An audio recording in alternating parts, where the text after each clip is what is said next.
नमस्कार, मैं हूं अंकुर और आप देख रहे हैं सत्यहिंदी.com। आइए एक नजर डालते हैं अब तक की सुर्खियों पर। कांग्रेस के पूर्व अध्यक्ष राहुल गांधी के द्वारा विनायक दामोदर सावरकर पर की गई टिप्पणी को लेकर महाराष्ट्र में माहौल गर्म है। शिवसेना के एकनाथ शिंदे गुट यानी बाला साहेबची शिवसेना की नेता वंदना सुहास डोंगरे ने राहुल गांधी के खिलाफ एफआईआर दर्ज कराई है।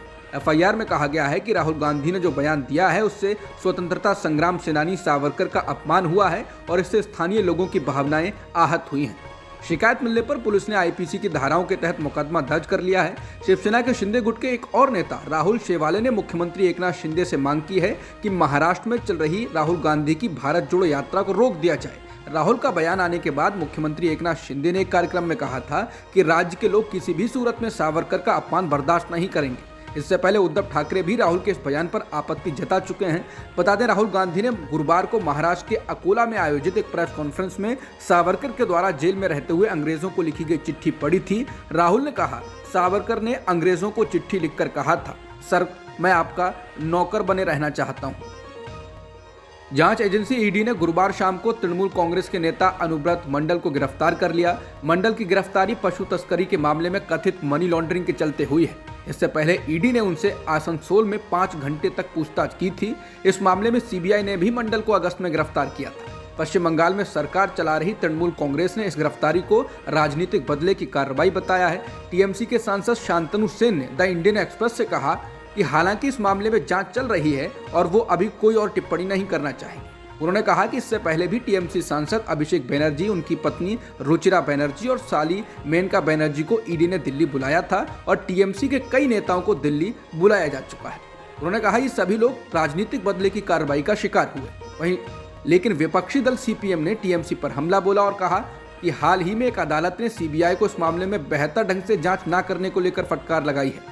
सीपीएम के नेता शामिक लाहिड़ी ने कहा कि जो भी चोर इस सरकार को चला रहे हैं उन सबको जेल भेजा जाना चाहिए। प्रधानमंत्री नरेंद्र मोदी ने आज आतंकी फंडिंग के खिलाफ नो मनी फॉर टेरर अंतर्राष्ट्रीय मंत्री स्तरीय सम्मेलन में कहा कि अलग अलग हमलों को लेकर प्रतिक्रिया की गंभीरता इस बात पर निर्भर नहीं हो सकती कि यह हमला किस जगह हुआ है। सभी आतंकी हमलों का समान तरह से विरोध और उन पर कार्रवाई होनी चाहिए। पीएम मोदी ने कहा कि सिर्फ एक समान और जीरो टॉलरेंस का नजरिया ही आतंकवाद को हरा सकता है। इसके साथ ही पीएम मोदी ने कहा कि कुछ देश आतंकवाद को अपनी विदेश नीति की तरह समर्थन करते हैं, वो उनको राजनीतिक, वैचारिक और वित्तीय सहायता देते हैं। उन्होंने कहा यह महत्वपूर्ण है कि यह सम्मेलन भारत में हो रहा है। जब दुनिया ने आतंक को गंभीरता से लेना शुरू किया, उससे पहले से हमारे देश ने आतंक की भयावहता झेली है। पीएम मोदी ने कहा कि दशकों से आतंकवादियों ने भारत को अलग अलग रूपों में नुकसान पहुंचाने की कोशिश की है। हमने हजारों जानें खोई हैं, लेकिन हमने आतंक का साहस के साथ मुकाबला किया। उन्होंने कहा कि हम मानते हैं कि एक हमला भी बहुत ज़्यादा है, जहां तक कि एक जिंदगी का जाना भी बहुत ज़्यादा है, तो आतंक के जड़ से उखड़ने तक हम रुकने वाले नहीं हैं। दिल्ली के एलजी विनय कुमार सक्सेना ने मुख्यमंत्री अरविंद केजरीवाल से कहा कि वो जैस्मिन शाह को Delhi dialogue and development commission यानी डीडीडीसी के उपाध्यक्ष पद से हटाएं। यह आरोप लगाया गया है कि शाह ने अपने दफ्तर का दुरुपयोग राजनीतिक कारणों के लिए किया है। बता दें, डीडीडीसी को दिल्ली सरकार का थिंक टैंक माना जाता है। एलजी ने मुख्यमंत्री को निर्देश दिया कि वो जैस्मिन शाह के डीडीडीसी के उपाध्यक्ष के तौर पर काम करने पर तत्काल प्रभाव से रोक लगाएं। एलजी के आदेश के बाद सिविल लाइन इलाके के एसडीएम ने गुरुवार रात को डीडीडीसी के दफ्तर को सील कर दिया। मालूम हो कि जैस्मिन शाह साल 2014 में आम आदमी पार्टी में शामिल हुए थे और 2018 में उन्हें डीडीडीसी का उपाध्यक्ष बनाया गया था।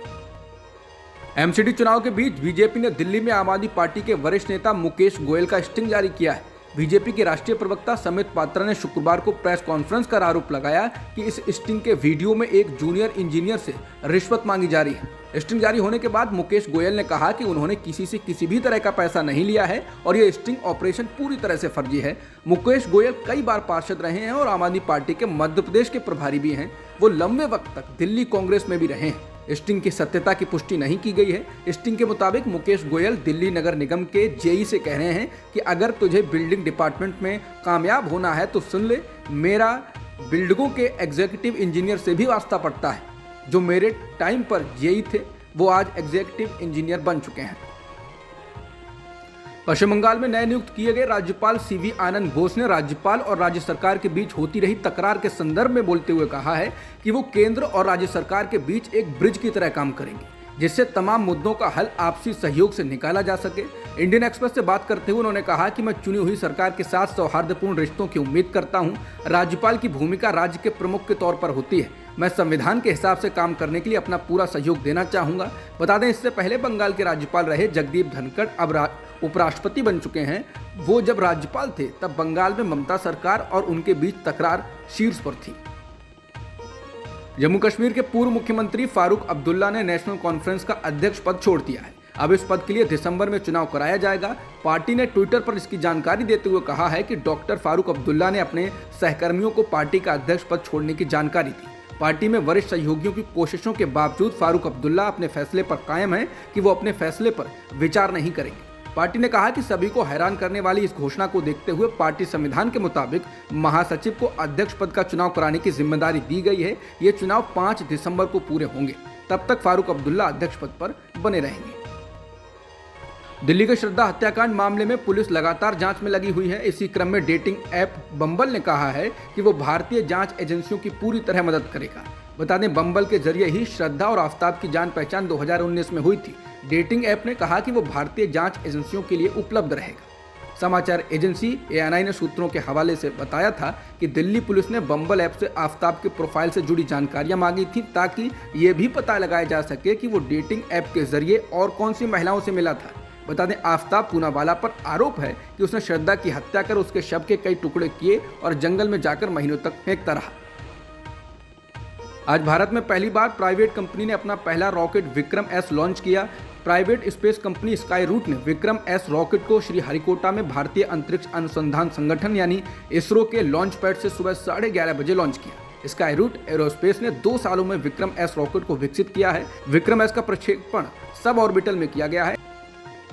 भारत और न्यूजीलैंड के बीच हो रही T20 सीरीज का आज पहला मैच होना था, लेकिन बारिश के कारण मैच रद्द कर दिया गया। मैच 12 बजे शुरू होना था। बता दें, विश्व कप की दोनों सेमीफाइनल्स टीमें यानी भारत और न्यूजीलैंड 3 T20 और 3 वनडे मैच खेलने वाली हैं। अब तक की खबरों में इतना ही। बाकी खबरों के लिए बने रहिए सत्यहिंदी.com के साथ।